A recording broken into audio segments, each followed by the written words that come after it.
Okay, happy Saturday racing bayang karerista. Bago tayo magsimula, shoutout lang tayo saglit kay Boss Ronald Susim, kay Boss Hernando Laisico, kay Boss Second Monsod ng Tondo, at kay Boss Joey Hipolito ng Navotas City. Shoutout sa inyo dyan mga boss, good luck and happy racing. Okay, araw nga ng Sabado, no? October 21, 2023 at Saturday racing nga tayo at 7 karera lang, no, yung meron tayo ngayon sa Saturday program at medyo may kanipisan yung lineup natin. So pero magagandang karera, no, halos lahat anybody's race at yun nga, manipis pero halos lahat may panalo. Okay, so simulan na natin yung mga giya natin para sa araw ng Sabado, October 21, 2023. Okay, race 1, 2-year-old maiden race, distansya 1,400 meters, start ng winner take all, no, dahil nga 7 karera lang tayo this Saturday. So tingin ko pwedeng pang single, no? Numero 5 Bill Jordan, tingin ko lamang to. Elvin Abrea yung sasakay dyan, isang diremating kabayo at galing nga sa maiden stakes race. So tsaka may inam tong kabayong to from the Abalo stable. So kung gusto nyo pang protection, tingin ko pwede yung numero 6 na si She's Royal, sasakay ni Jan Alvin Guse. Okay, so dito sa race number 1, 2-year-old maiden race nga, pwedeng pang single yung numero 5 na si Bill Jordan. Kung gusto niyo naman pang magdagdag ng pang protection, no, pwede yung numero 6 na si She's Royal. Okay, race 2 tayo, class 5, 11 to 15 bracket, start ng pick 6, 1,400 meters ang distansya natin. Okay, anybody's race, no? First choice natin dito, yung numero 5 na si Early Bird. JB Bakaykay, yung sasakay dyan, napakababa na sa grupo, no? At sana lang ilabas ng connection.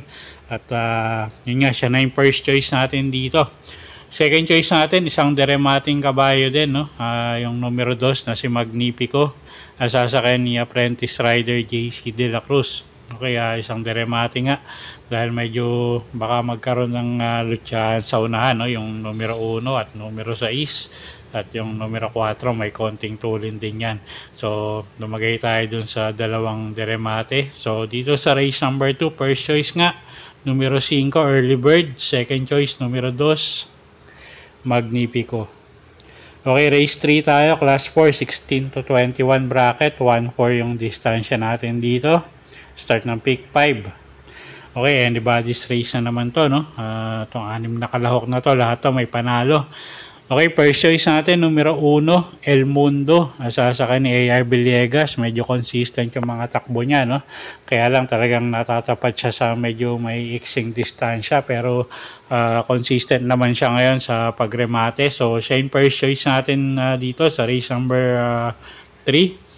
Ang second choice natin yung numero 3 na si Hot Rod Hearts, sasakay ni Alison Pabilik. Medyo kinapos lang nakaraan to at tingin ko napaaga yung remate nito nakaraan, no? So dito sa race number 3, first choice nga numero 1 El Mundo, second choice numero 3 Hot Rod Hearts. Okay, race 4 tayo, class 3, 40 to 46 bracket, medyo mataas na grupo. Start ng pick 4, 1,400 meters ang distansya. Okay, tingin ko medyo lamang din to, no? Yung numero 2 na si Speed Fantasy, Pabs Cabalejo. At alam naman natin yung mga binabangga nito, no? Yung mga magagaling na imported. So tingin ko lamang to rito, no? Yung numero 2 Speed Fantasy, singling ko na to.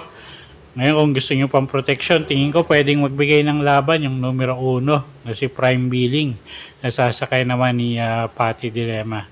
Okay, so dito sa race number 4, first choice nga natin. Pwedeng paninggal yung numero 2 na si Speed Fantasy. Kung gusto nyo magdagdag ng pamproteksyon, tingin ko yung pwede yung numero 1 na si Prime Billing. Okay, race 5 tayo, class 4, 34 to 39 bracket. Distansya 1,400 meters. Isa na naman anybody's race. Lahat to may panalo. First choice natin, numero 6, Perfect Delight. Mark Angelo Alvarez, yung re-renta dyan.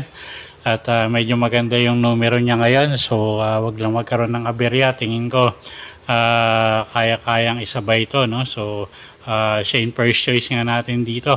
Yung second choice natin, yung numero 1 na si Late Night Lady. Nasasakay naman ni Jim Elshego. At ito may buti rin tong kabayong to, no? At pwedeng isabay, pwedeng parematihin. So, siya yung second choice natin dito sa race number 5. Okay, so sa race 5, first choice nga, numero 6, Perfect Delight.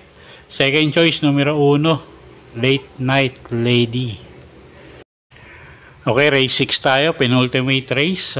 Class 4, 28 to 33 bracket, 1,400 meters ang distansya natin dito. Okay, anybody's race to, no? At halos lahat to may panalo. Yung numero 4 lang yung nakikita natin outsider dito. First choice natin, numero 7, Factora. Dan Camanyero yung sasakay dyan. Medyo maganda yung numero niya. At sumali nga sa isang stakes race to nakaraan, no? So medyo mabigat lang talaga yung nalabanan. Second choice natin dito yung numero 3 na si Chrome Bell, sasakay ni JB Hernandez. At pwedeng pangdehado, pangsamang pangdehado, no? Kung kursunada nyo yung numero 1 na si Baba Boom, sasakay ni AR Villegas. Okay, so dito sa race number 6, first choice nga natin, numero 7, Factora. Second choice yung numero 3 na si Chrome Bell. At third choice natin, pangdehado, yung numero 1 na si Baba Boom. Okay, last and final race tayo. Race number 7. Class 4, 22 to 27 bracket, 1,400 meters ang distansya natin dito. Paratingan, first choice, numero 9, Sundance. Jan Alvin Guse yung sasakay dyan. At pag nilabas ng connection, tingin ko malaki panalo. Second choice natin yung numero 1 na si Payro Bell. Sasakay naman ni JB Hernandez. At pwedeng pangdagdag, no, sa paratingan yung numero 5 na si Sakalam, na medyo napakaganda nung yung kondisyon ng kabayo ngayon, no? At magaganda nga yung tinatakbo nito. So dito sa race 7, first choice nga natin numero 9, Sundance. Second choice numero 1, Payro Bell. At third choice natin numero 5, Sakalam.